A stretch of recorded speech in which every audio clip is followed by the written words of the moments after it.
I'm singing in the rain, just singing in the rain, just sing,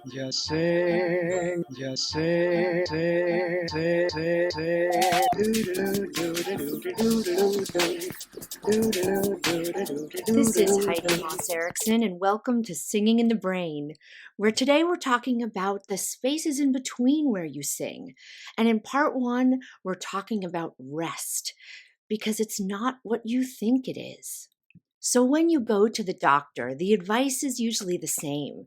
It's so important to eat right, exercise, and get plenty of rest. So the misconception is that rest is sort of being lazy. If we're resting throughout the day, that means we're not accomplishing what our tasks are that day. But it's not true. Rest is not being lazy. It's actually essential to our well-being. So even though you may be resting, your brain is not. So rest is actually where your brain practices, reviews, connects, and consolidates information. In other words, you need rest to learn. We have many opportunities throughout our day to rest. And it doesn't just have to be physical. In terms of when we go on a hike, we're actually unplugging from our attentional world and in taking nature. We can also just sit on a bench for a little bit. That is a form of rest. When we go to a yoga class, we're meditating and being mindful, and that is a form of rest. And of course, the most important rest humans go through is sleeping at night. And that is a very essential part of our rest experience. So rest for singers means that the spaces where we're not singing are actually just as important for singing as when we are singing.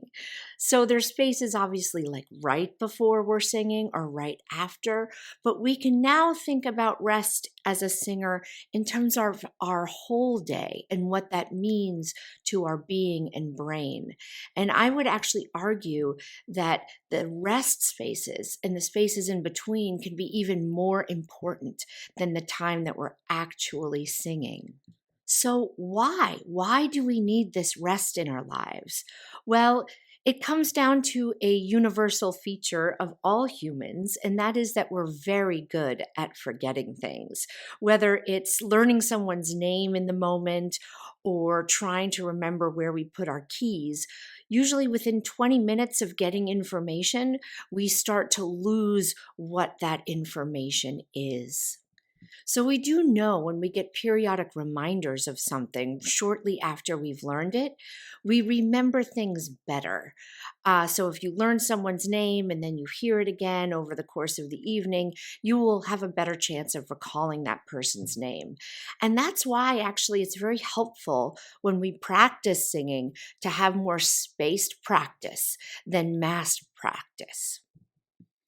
So rest is actually the best way our brain can integrate and consolidate our learning, whether it's through being reminded or even learning something right before. And there are basically two places in the brain that are the most important in that process. And first is the hippocampus, and then the neocortex. And what happens in short-term memory when you just learn something is that there's a lot of communication between the hippocampus and neocortex. There's just toggling back and forth, exchanging ideas and information. But hippocampus is only for sort of short-term memory. And what we want is to be able to link that to long-term storage as well as be able to associate it with other things, because that's really what makes our learning enhanced, is that ability to associate and bring other things to that information. So over time, the hippocampus and neocortex start talking back and forth to each other such that then all of that information is then available in the cortex to be recalled or transferred, et cetera, et cetera. And that's called long-term memory.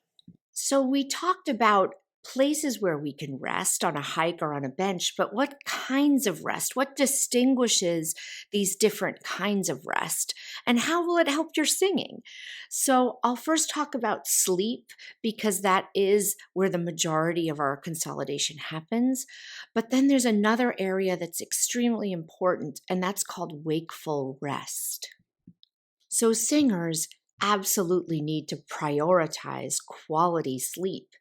We get about 3 to 5 cycles of sleep per night, and each cycle consists of 3 non-REM periods and 1 REM period. You may have heard of REM, means rapid eye movement, and there are different reasons and oscillations and purposes behind each cycle.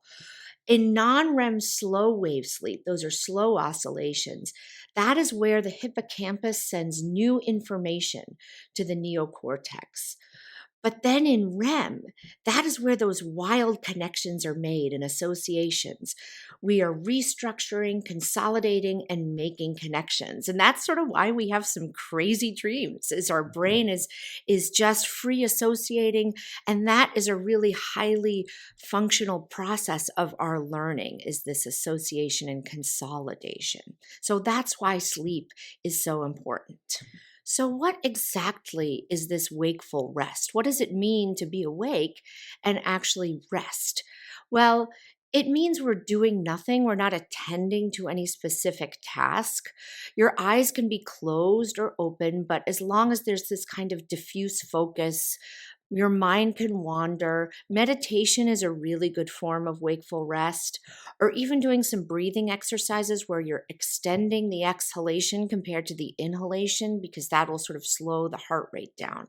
So there are many different forms that wakeful rest can take, but you sort of know it when you're in it. You're just sort of passive and taking it all in without focusing on anything. And it generally feels awesome.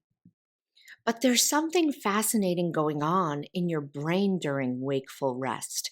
And that is that it's going to a network called the default mode network. And that network is actually opposite to our attentional network. It's almost like a film where you have the negative and the positive image. They're opposite patterns in the brain. And the default mode network is active during wakeful rest and mind wandering, and is sort of more associated with internal cognitive tasks. And so it's believed that the default mode network is doing that kind of consolidation. It's estimating probabilities of past, hypothetical, and future events, sort of like when we were talking about prediction. So that consolidation process is making those associations to help our prediction. And it's the opposite pathway of when we are attending specifically to something to learn it. So that is why this wakeful rest function is so important for our brains. So singers' brains use a lot of energy. As I mentioned in the first episode, it is one of those rare whole brain activities that humans do. And so therefore we do need these kinds of spaces for rest throughout our day so that our brains can consolidate information. We have circadian rhythms, and in those rhythms, there are actually dips where we are wired to have rest periods. So sleep being one of them, but then these little dips that we even sense throughout our day, culturally, we do not take these into account. So that's part of the problem in lifestyle these days, is that rest is not built in, where our caveman selves would have had these kinds of following the circadian rhythms more. But we can capitalize on them, on this idea of wakeful rest throughout our circadian rhythms. So by capitalizing on this ultradian rhythm, we can take rests throughout our day. And that actually will encourage our brain to consolidate recent information.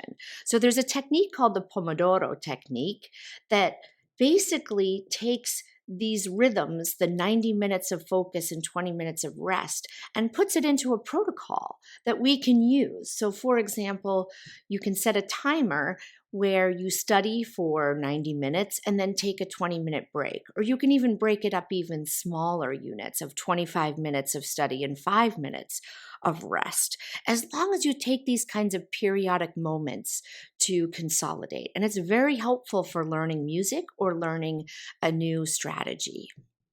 But there's an incredible new tool that we can use in a motor task, and it only takes 10 seconds of mindful rest.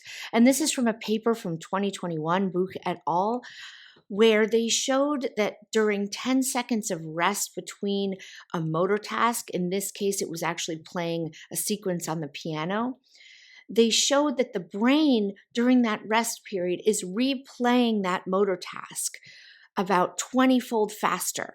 And it replays it both forwards and backwards. And this helps for future predictions. It predicts the consolidation of that skill, and learning is much faster than just if you repeated the practice without taking a break. So how many times have we seen musicians just practice and practice for hours on end?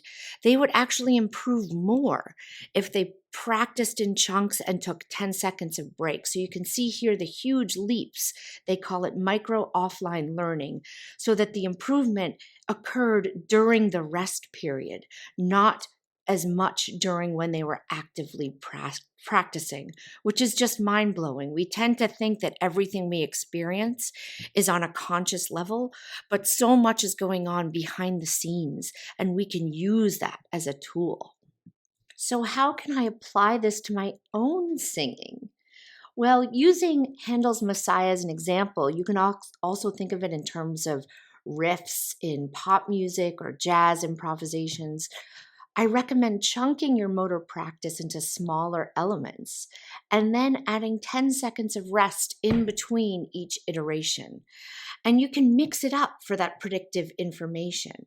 So for example, if I take a small excerpt of, say, a measure and a half, I can sing it, then take 10 seconds of rest. Again, you want to hear it in your head if you can. Sing it again, rest for 10 seconds, maybe do an inversion of some of the patterns, rest for 10 seconds, etc., etc. So by doing a task or audiating a smaller chunk and then taking a 10-second rest, you will learn it so much faster than if you just try to plow through. So the final result of using rest as a tool for singers is that your motor skills will be imprinted both better and faster. And so that is the goal. We can make singers better faster. And of course, always, always remember to have fun. Do do do do do do do do.